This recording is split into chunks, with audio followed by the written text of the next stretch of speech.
These home update videos are by far my favorite videos to do on my YouTube. They just feel so casual because I just get to hang out and tell you guys about cool things I find from my apartment.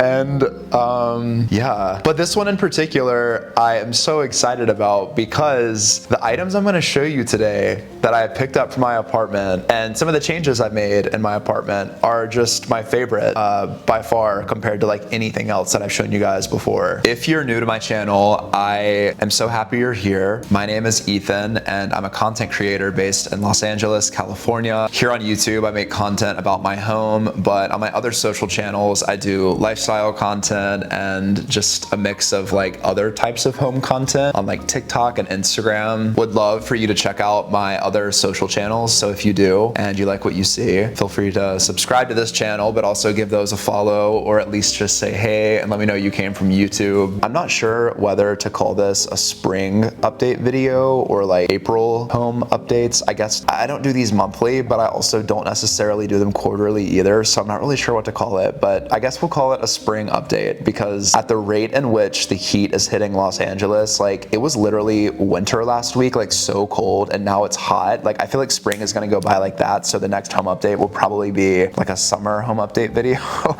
Anywho, let's get into today's video with my first home update, which is the Maralunga 3-seater sofa by Casina. Try saying that 3 times really fast. By the way, I'm in jean shorts. I normally don't ever wear shorts, but it's literally so hot here. I feel like it was winter last week and now this week it's well into the 80s. So all of the windows are open. If you hear noise, it's either my neighbor's dogs, my dog, or Los Angeles. Just sound coming through the window. But anyway, let's get into my new sofa. First of all, I found this piece on Facebook Marketplace and the seller originally listed it for $900, which I'm gonna go ahead and let you know I did not get it for that price.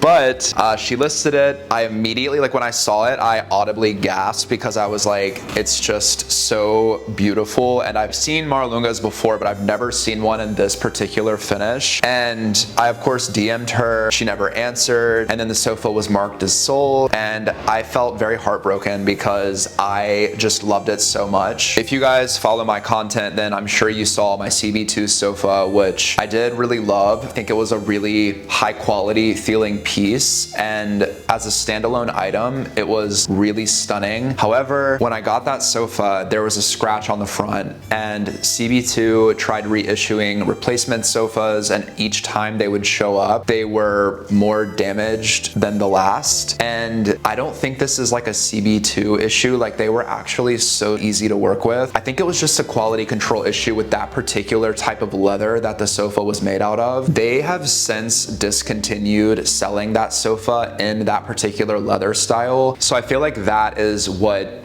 the real issue was. However, I talked to the people at CB2 and I was like, look guys, the replacements you're sending are not doing it, and I just feel like I either need to like return the item or replace it with like a different sofa that you guys sell. And unfortunately I actually didn't really love any of the CB2 sofas that were available at the time. I'm normally quite a fan of CB2. I think their quality is really good for the price, and I think generally when you buy a sofa it is worth buying new because you just never know with vintage sofas what you're gonna get. Obviously I have this right now, so my mind has changed a little bit, but all of that to say, around the time of me returning my sofa, I saw this beautiful sofa get listed for $900.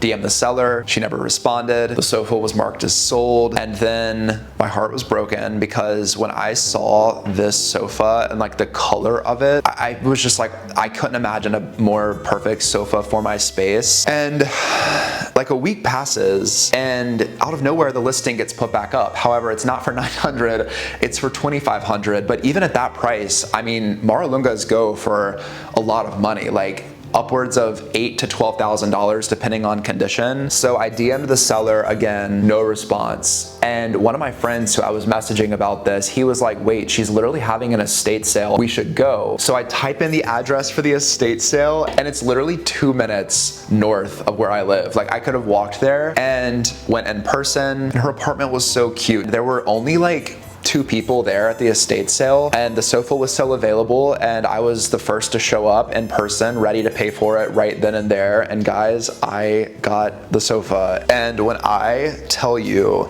this sofa is so comfortable. I mean, it's vintage, so it's perfectly broken in, but it still feels like supportive. I also love, from a styling perspective, you can have the seat go up or down. This just gives such a like casual, lived-in look if you want it to give that. I'm gonna bring you guys in a little closer to show you some of the details so you can really appreciate it in all of its glory. Okay, so here is a better shot of the color of the sofa. It is this beautiful golden brown, which honestly complements my whole space so much more than the CB2 sofa ever did. The CB2 sofa was slightly bigger than this one. I wanna say it was like 106 inches and this is like 93. So 1, it was too large for my space, and 2, it just being black leather and being bulky and so low to the ground, it just felt so heavy. Like this one sits off the ground a little bit. It's got different ways you can style it with the backrest or like headrest or whatever. And the color, it just complements my home so much. I just love all the details on the sofa. The little armrest, to the slouchy backs, to the fact it's so comfortable, to the color. It is just genuinely such a perfect sofa. And if you've ever considered getting a maralunga, I mean, if you can find one used like I did for a really good price, it's such a versatile piece that offers comfort and style, and I just feel incredibly lucky to own one, especially in like this particular color. And yeah, that's it. Moving right along. Oh wait, one thing I forgot to mention. When the seller sold me this, I tried negotiating. I didn't have a lot of negotiating power because her Facebook Marketplace DMs were blowing up,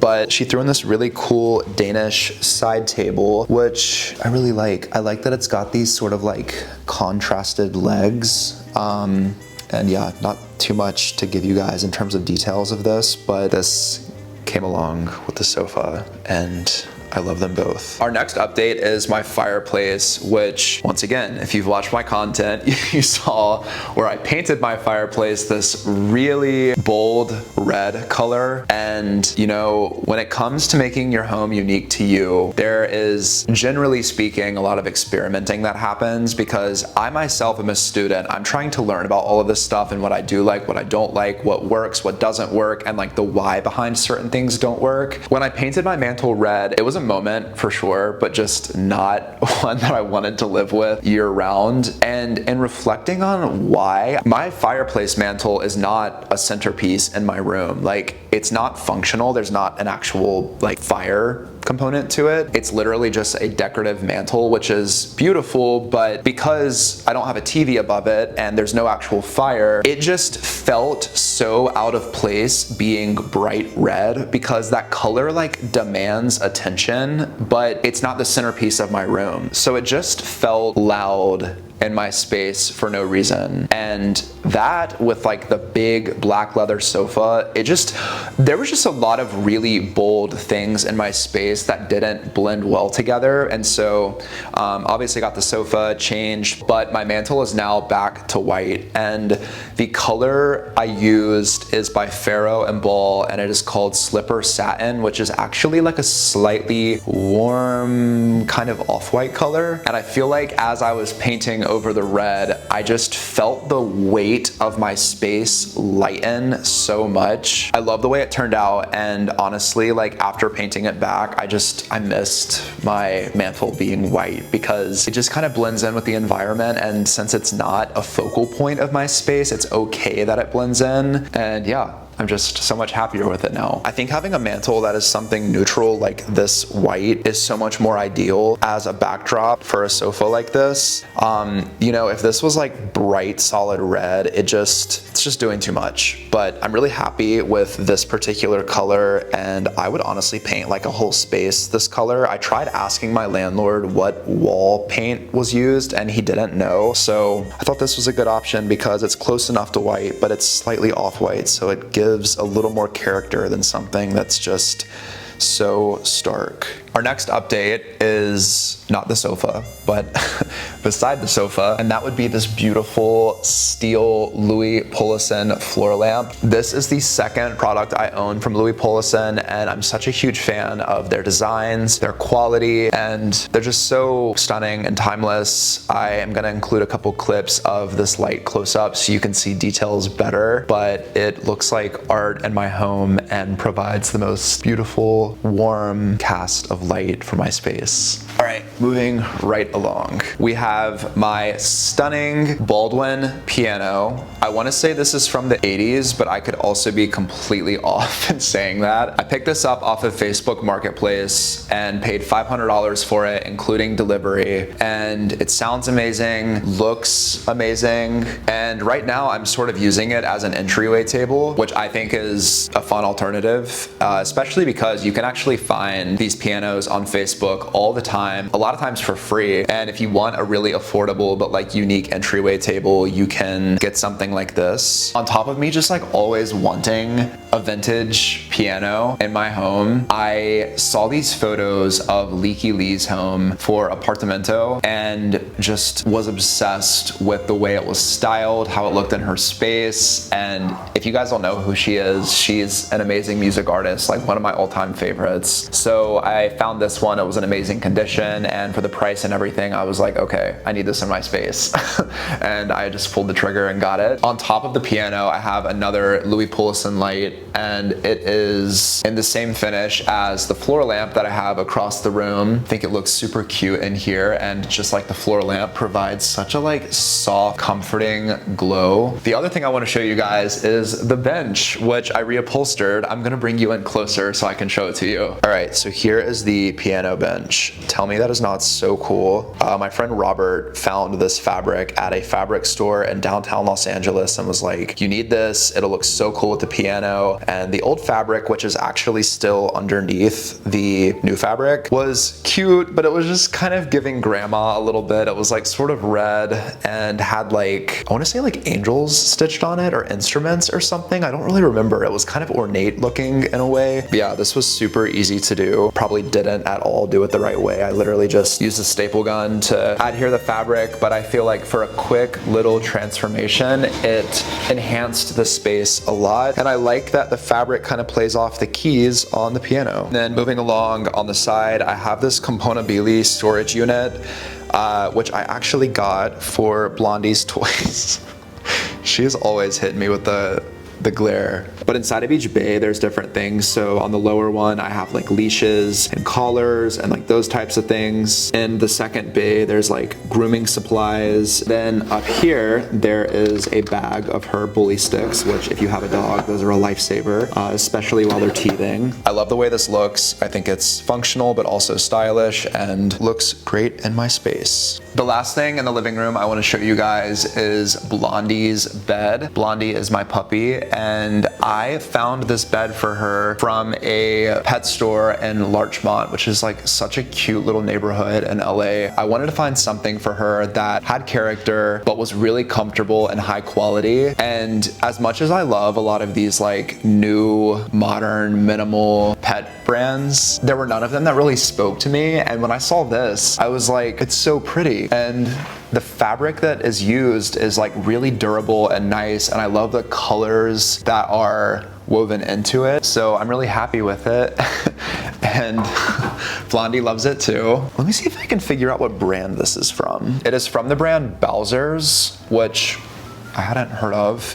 I want to say this was around $250, so on the pricier side for sure, but I find that with a lot of pet items, the ones that are more expensive are actually normally worth it because pets, specifically puppies, are prone to chew up and destroy everything that they can, and she has definitely tried her best to chew this bed up, but aside from a couple little fabrics being pulled, it's holding up really well. And she actually peed on it a couple weeks ago, and everything is removable. Like you can take all of the cushions out. So I did that, washed the bed, and it was as good as new. So love this piece so much, and I think Blondie also loves it. moving right along to finish this video off in my bedroom.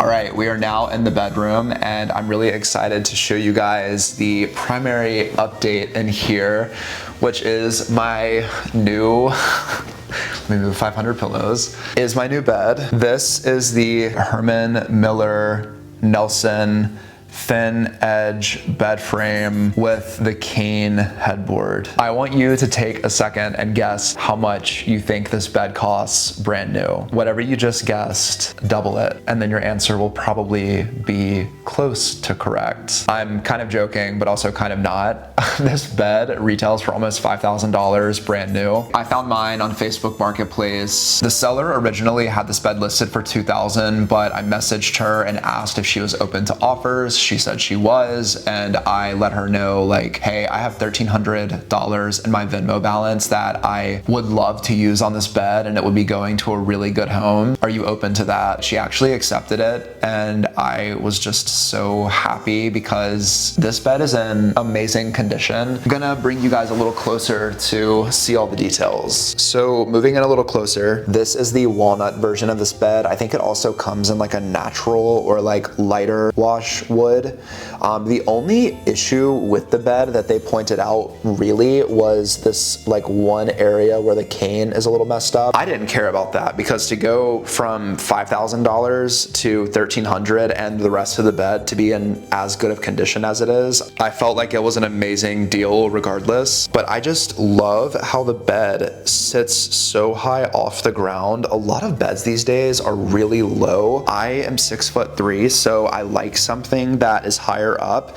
and as you can tell, it has like pretty tall legs. If you wanted to, you could store stuff under there. I personally don't. It's got this cool sort of miniature footboard at the end. There's also one on this side of the bed. I wish I could show you guys a little bit better, but the headboard is attached with this like metal bracket, which I think looks really cool with the cane and the wood. It's just a really flattering combination of materials. This is what the bed looks like from the other side. And then my actual bedding, I recently picked up from Brooklinen. It is their new organic cotton. It feels so nice and crisp and cool for the warm weather that is very quickly approaching. Okay, I tried to kind of fix back the bedding a bit, but really happy with this bed. It is so beautiful in my space and just feel very fortunate that the furniture resale gods are always looking out for me and always on my side. The last update I have to show you is my frame TV, which I debated for such a long time on whether or not I wanted a TV in my bedroom. Well, it wasn't like whether or not I did want one because I absolutely wanted a TV in my bedroom, but I also didn't want to take away from the visual appeal of my space. And I think for a lot of people who are interested in maintaining a attractive home environment, TVs can really take away from that. And especially in the bedroom, it does feel a little bit unnecessary. However, I am human and I love to lay in bed at night and watch TV. It's a really enjoyable way for me personally to just unwind and relax. But also if I'm like in my room on my bed working on the computer, to be able to like watch YouTube on this or play music or like whatever. It's just so nice to have this. And I was fearful that the frame was kind of gimmicky, like it wouldn't really be able to pull off the realism of art. And I don't know how it's reading on camera, but in a space, it actually looks really good. Like it does look really nice, and I like that the frame has so many different art options to choose from. You can also customize with different mats and different matte colors, and I don't even have an actual bezel for my TV yet, and honestly it still looks really nice. I will at some point buy a frame to go around my TV, or possibly DIY one, because I've seen people do that and they look amazing, like they look so good. But even without that, I'm still really enjoying this TV. And if you're considering getting a TV for your bedroom, but you don't want something that looks like a TV, the frame I think is worth it. I don't think it's gimmicky. It actually pulls off the look of a real piece of art quite well. And with that, we are done with our home updates. Thank you so much for coming and spending time with me and with Blondie. If you have not yet, be sure to subscribe to the channel and follow me on Instagram and TikTok. And with that being said, we will catch you guys on the next video. Bye guys.